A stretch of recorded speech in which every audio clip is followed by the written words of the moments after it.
Okay, as usual, we are squeezing a lot of things in. So one lecture. Try not to miss anything in chapter 5. Certainly everything that's in the book is eligible to be on the quiz. And additionally, a few things that I'm going to talk about today that need to be added. So we're talking about how America first, developed. A timeline is pretty useful. This is a cultural studies class, not a history class. So I try to keep the numbers at a minimum, but to be fair, the Declaration of Independence happened in 1776, and it took 7 years for the war to be resolved and for the American Continental Army to defeat the British and for the treaty to be signed in 1783, after which the first president was General Washington.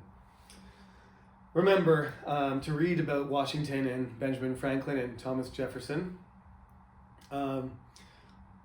There's some important information about them in the textbook, and I already talked about them last lecture, so remember about their character and especially Jefferson, how he relates to the great contradiction of slavery, which is built into the Declaration of Independence that he wrote, and ultimately becomes part of the Constitution, where slaves are worth 3/5 of a person in terms of a vote, in order to equalize the political power of the states in the North that have never really adopted slavery, mostly for economic reasons, but make it illegal anyway, abolish slavery on moral grounds mostly, but they're able to do that because their economy is built differently.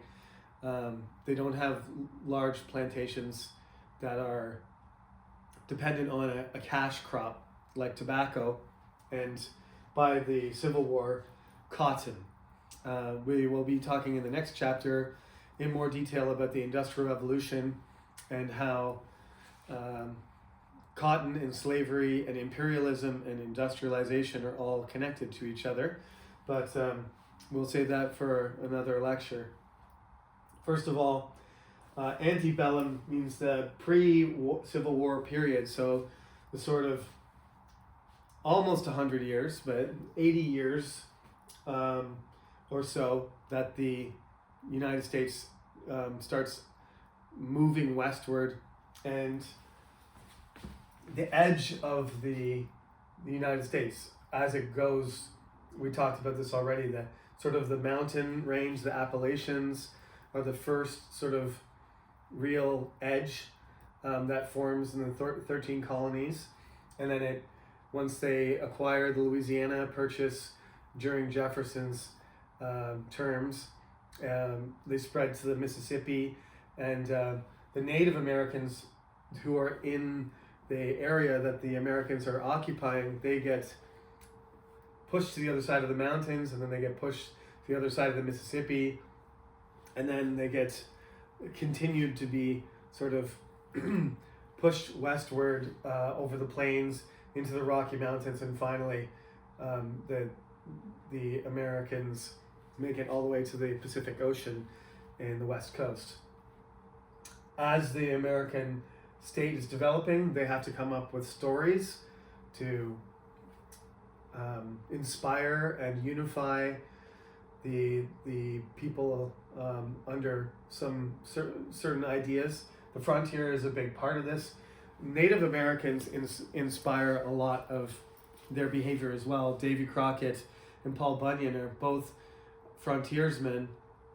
Paul Bunyan, not a real person, but a legend and a mythological character, but has the ability to tame the wild and cross unknown territory, and sort of interact with the great geographical areas of the United States, which is a characteristic of the Native Americans, that they live, they can adapt to the environment that they live in, and they teach or the exchange technology and behavior with the European settlers. Just the disease, as I explained, their lack of cities and dirty places that incubate diseases, the variety of lethal diseases that are brought. There's lots of people dying everywhere. There's no real doctors or hospitals, or there's no antibiotics or anything like that. But the so-called old world, the Asian people and European people have been living in urbanized cities that are incredibly comfortable for diseases to spread around. We all experienced COVID, and the best place to be was, in the countryside, isolated from other people during that period. The closer you were to other people in apartments or in restaurants or any social gatherings, made that disease spread faster. So the same is true. The diseases didn't spread the same way in Native American communities that they would in Europe. Thus, when they exchanged diseases, of course, Europeans were infected by new diseases too. But like I said, in the northern areas of North America, the diseases were much less dangerous, and as many as 90% of those Native Americans died without the Europeans actually doing anything to them. So we'll come back to the Native Americans in a minute. We got to talk about the Civil War a little bit more. There's several people that are very important. The first is Abraham Lincoln, who becomes the president of the North. I'm going to say the second one is Jefferson Davis. And he becomes the president of the South.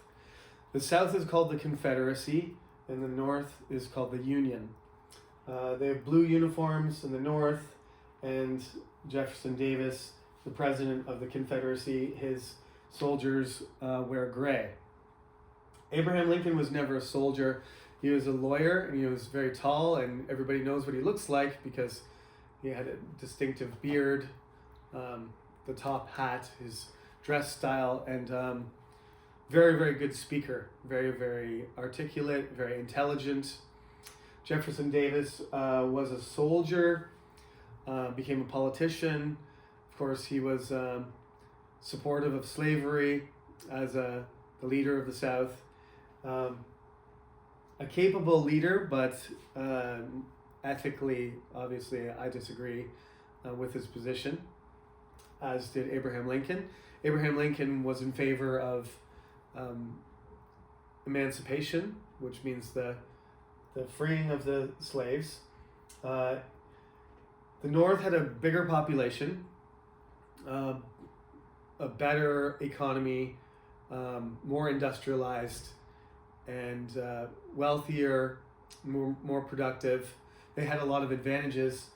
The South was a very big territory, like it is today, the states in the South, very large territory, which helped them somewhat. And they had a general named Robert E. Lee, who's famous because he was so talented. There's another guy named Stonewall Jackson, who was also famous, served under him, ended up being killed in a battle. But the leadership and the fighting ability of the Confederates gets a lot of attention because this war was very deadly.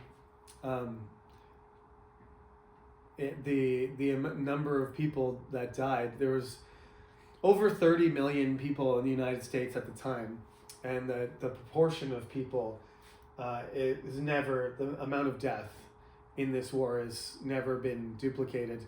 More people have died in other wars combined in the United States, but this war in particular, an entire generation of Americans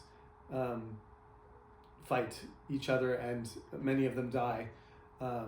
So we're talking about 10% of people in their 20s being killed fighting in their own territory against their own country. In the end, the Union will win. Ulysses S. Grant is the opposing general that defeats Lee. He's not the general at the beginning, but he eventually takes over, and he is the one that finally defeats Robert E. Lee and accepts the surrender in a farmhouse in the South. A third person who is very famous is a person named General Sherman. And in the textbook, you will find a short little quotation where there's a picture of cannons on page 164, where William Tecumseh Sherman said that the glory of the war, its glory is all moonshine, referring to the fact that when you drink alcohol and you get drunk, you feel a sense of you may feel a sense of happiness or confidence, and feel like you're doing something honorable or laudable, respectable, but the next day you realize that you made a big mistake, and it's actually the reality is a terrible headache and a a feeling of disgust. Moonshine is sort of homemade alcohol. Sometimes it kills you. I think that's part of the metaphor too, is that moonshine was illegal, still is. If you don't make it properly, you end up poisoning people, so you can drink that and it can actually kill you. And then, glory equals death is something, we'll talk about it again in World War I and World War II, when people realize that war is not something to be, it's not something to be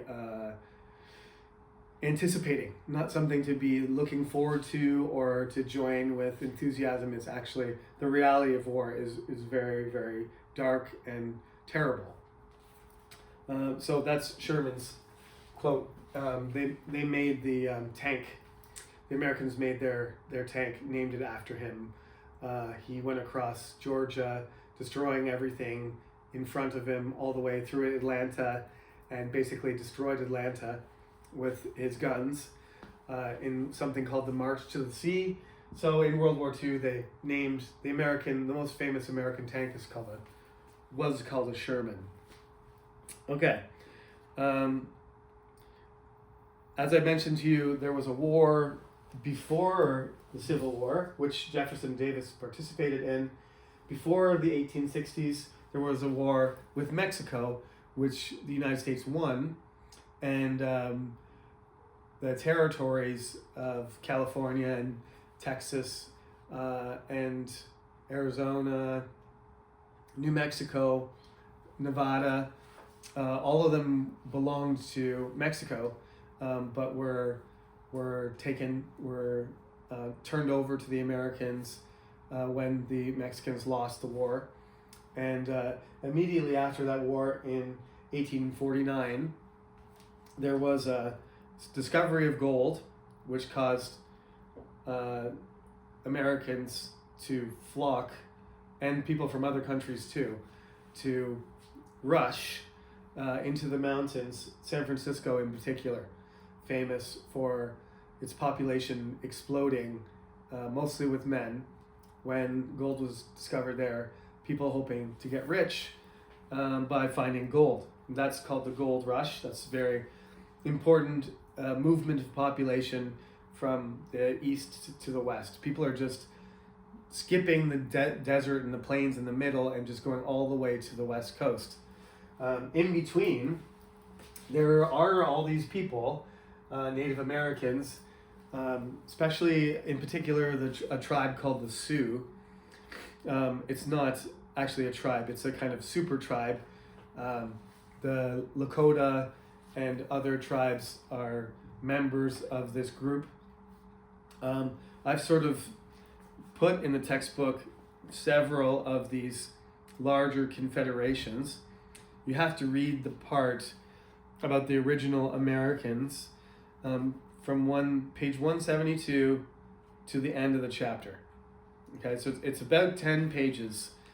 So I'm not going to go through every little detail, but especially you need to know the names that are listed there.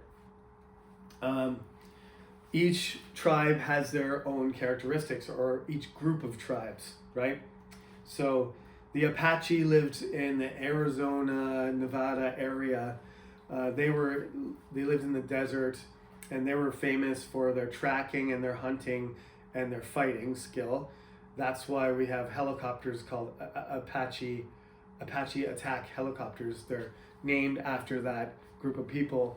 The last chief of the Apaches' name was Geronimo, and when people jump out of airplanes or do something risky or dangerous, like Chief Geronimo did, which was to go off the reservation with members of his tribe and sort of evade the American military and the American government against their orders to leave a reservation place that was reserved for his people and just to go wherever he wanted freely, like his tribe used to. He was the last person to do that. When Geronimo of the Apache did that, shortly after, there was a sort of consensus that the edge of America was gone, that there was no edge anymore. They had sort of completely colonized and spread across the entire continental United States, right to the ocean, and the interior was only pockets of reserved territory or limited territory, but basically there was no place to expand or explore because everything from Washington to California and Florida to Maine to New England had been covered by American people. So that's called the closing of the frontier. That happens right at the end of this period we're talking about, the 1890s. This is not in the textbook. Well, there's a little bit about it, but the idea that still the poorest states in America are still in the South for the most part. That the Civil War created an imbalance or damage to the American economy of the South that could never really be recovered. This is something that causes political differences of opinion. The Republicans normally win all of these states without any trouble because they claim to represent them. The reverse was true, though, at the time. Abraham Lincoln was the president who freed the slaves, who made the Emancipation Proclamation, but he was that the Republican Party was just sort of developing at the time, and he was not a Democrat, he was a Republican. The Democrats were actually the party of slavery at the time, ironically. So things have completely reversed now. The reversal happens later. We'll talk about this. But for now, what you just need to know is that Abraham Lincoln is actually a Republican. And Jefferson Davis is farther to the right in a sense. But he would be representative of the Democratic Party, not of the Republican, which now we would think it would be the other way around, but it wasn't. So the South needed to be rebuilt because it was damaged so much by the war. Sherman in particular did damage to Georgia, which is kind of the heart of the Southern economy, and he completely wrecked that state's economy when he destroyed all their infrastructure. People like Andrew Carnegie and John Rockefeller start to make money, start to build businesses and become famous and become some of the richest people in history, not just in America, but ever. John Rockefeller is arguably the richest person who's ever lived. Elon Musk is going to try and break his record, but so far, Carnegie and Rockefeller, not only are they known for their wealth, but for their domination of an industry, complete domination, which Musk has not done. Electric cars, yes, but not all cars. But Rockefeller basically controlled the entire oil industry from top to bottom, and Carnegie controlled the steel industry from top to bottom. They're almost monopolies. So these guys become incredibly wealthy, off the scale, rich. But when they get older, they end up giving away most of their money. Carnegie gives his money to libraries and universities and schools, 1,000 of them. Rockefeller has the Rockefeller Foundation, which does medical research, and he gives away a huge amount of his money as well, rather than just giving it, to his kids who haven't really earned it. They get some money, but they become regular rich, not ultra super crazy rich. So there's these people that look like America's covered in gold, but gilded means covered in gold, and underneath there's something else, like another metal that's not real gold. So gilded means like covered up, looking attractive on the outside, but in the middle it's kind of rotten, especially in the South. You go to New York City and you go to Pittsburgh and you see all these factories and you see all these wealthy people with these fabulous apartments and buildings and all this money in New England and stuff. And then you go down to the South and you see a lot of poor people and disease and lack of infrastructure and lack of development economically. So these names get mixed up. Reconstruction, postbellum, means before the war, after the war, covered in gold but not really gold, and being rebuilt. So back to what happens during this period. The Civil War is bad news for the native people, just as the defeat of the British was bad news for them.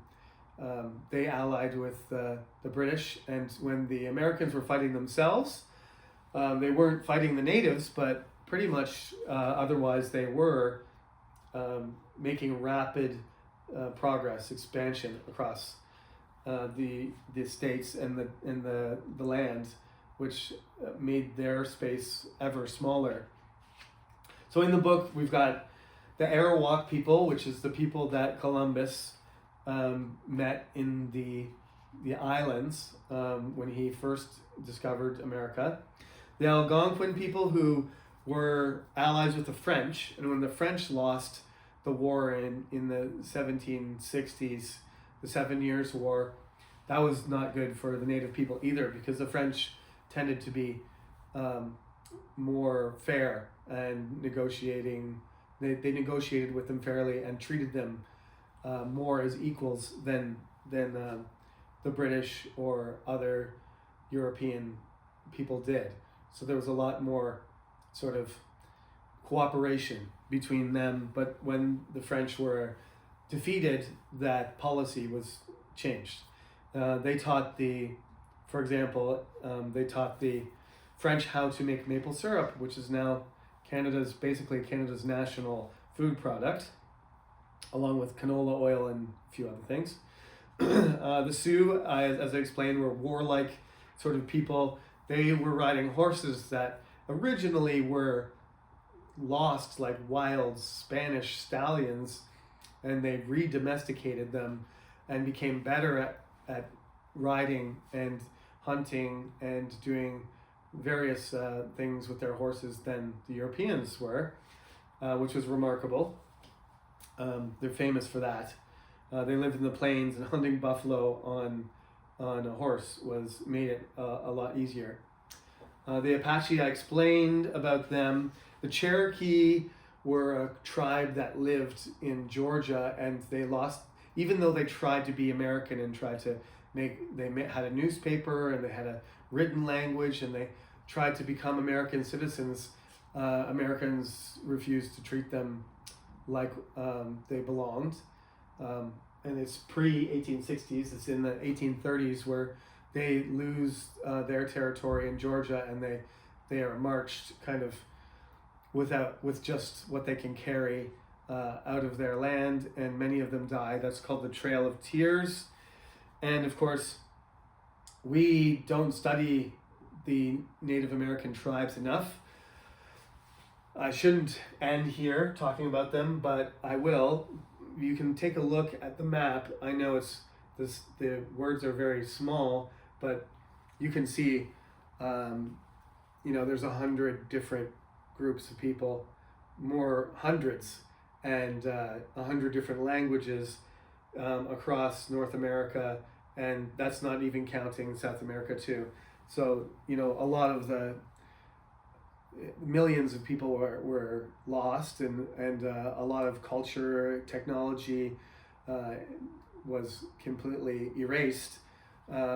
We trying to recover as much of it as we can, and I think the most important thing is to remember that the original American people are the Aboriginal Native American people, not the Europeans that are in control of the European descendants that are in control of the American state now.